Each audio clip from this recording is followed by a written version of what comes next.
Labas draugai, dar kartą. Rugsėjo 1. Esu bairiai. Turim nusipirkę kitą sklypą. Papasakosiu. Čia ne šits, bet kita. Situacija ta pati. Tarkim, yra elektros dėžė. Elektros dėžė riboja su mano ir kaimyno sklypų ribu. Per vidurį pastatyta. Jam atvesta laikinoji, viskas atvesta elektra, man ale nėra jos. Aš užsisakiau ją, sumokėjau su viskuo 1400 eurų, nors tas laidas ten yra, bet aš sumokėjau 1400 eurų. Užpildžiau ten viską kaip priklauso. Šiandien skambinu, sakau, savitarnoje pažiūrėjęs, kaip vyksta, ten neužsisakiau laikinosios, statybinės dėžutės vadinamos. Tai galvoju, pasiklausiu, kaip kas vyksta. Ir kame šaknis. Įsiaiškinau, sakau, kaip su mano, prie to pačio klausiu, kaip seka su įvedimu mano elektrą. Tai sako, laukiam jūsų rangovo akto. Sakau, ko laukiat? Jūsų rangovo akto. Sakau, kas tas yra? Tai rangovas, kuris atvažiuos, varžas sumatuos elektriks, kuris turi atestatus, viską ten kažkaip, sumatuos varžas, patikrins, ar eso gerai darbą atliko ir tada statysim skaitliuką mes ir taip toliau. Sakau, kas tą rangovo aktą atlieka? Tai čia jūsų, sako. Kieno, sakau? Sako, jūsų. Sakau, o jeigu mano, pirmas klausimas, kas mane informavo, kas turėjo informuoti? Tai jūs turėjot, sako, stebėti eso savitarną. Sakau, aš susimoku pinigus, kad po to sėdėčiau ir stebėčiau jūsų darbą. Sakau, nemanot, kad jūs turėjot informuoti? Nes buvau pateikęs paraišką, sakau, pavyzdžiui, jeigu neatliekė apmokėjimą, tai jum į dieną po 5 laiškus atsiunč, kad atlieka apmokėjimą. O sakau, informuoti, kad man reikia rangovo aktą, tai tada pinigų, ta prasme, nereikia manęs informuoti dėl darbų. Ir sakau, kitas dalykas, tylisai, jis žmogus, nekaltas operatorius, kuris atsiliepia. Čia pati visa sistema esu. Toliau klausimas, sakau, o tai už ką jūs tada paimat pinigus? Už elektros atvedimą.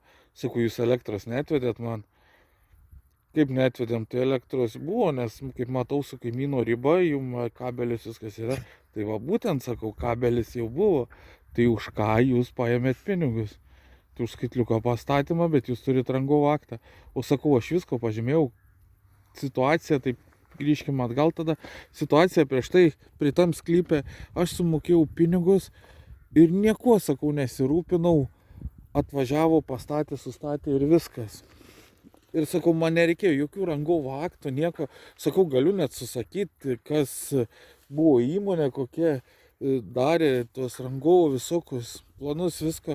O jūs, sakau, dabar sumokėjau pinigus ir turiu aš pats ieškotis rangovo aktą, kas man surašys ir taip toliau, sakau, testuota kažkokį, sakau, aš net nesigaudau tų situacijų. Sakau, kaip taip? O mes labai apgailestaujame, bet pas mums tokia sistema. O sakau, sistema, kad informuoti nereikia. Labai apgailestaujame, kad neinformavome. Tai va, įsivaizduokit elektros dėžę, va kaip čia va stovi kaimyno sklypas, mano sklypas, stovi dėžė, ten elektra jau atvesta. Žodžiu, ir aš už tai sumokėjau 1300, 1400 su viskuo ten. Sumokėjau 1400 eso, dabar turėsiu samdytis elektriką ieškotis, kuris atestuotas, man surašys varžą sumetos, surašys kažkokį rangovo aktą. Pagal žodį rangovo aktas, tai rangovas ir yra tas, kuris atveda elektrą, ar aš kažkaip netaip suprantu žodžių. Bet pasirodo, ne, tu suvoki, nežinau už ką, nes man normaliai nepaaiškino už ką. Už elektrą sakysiu, bet aš elektrą tai mokėsiu, kai ją naudosiuos, už ją, ne, dar mokėsiu. Tai žodžiu, už atvedimą, kokį atvedimą, jeigu jau skydinė viskas buvo, tik tais iš to pervesti pas mane laidukus.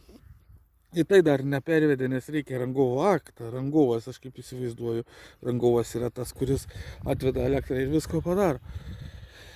Tai žodžiu, ten nesusišnekėsi, pinigus paėmė.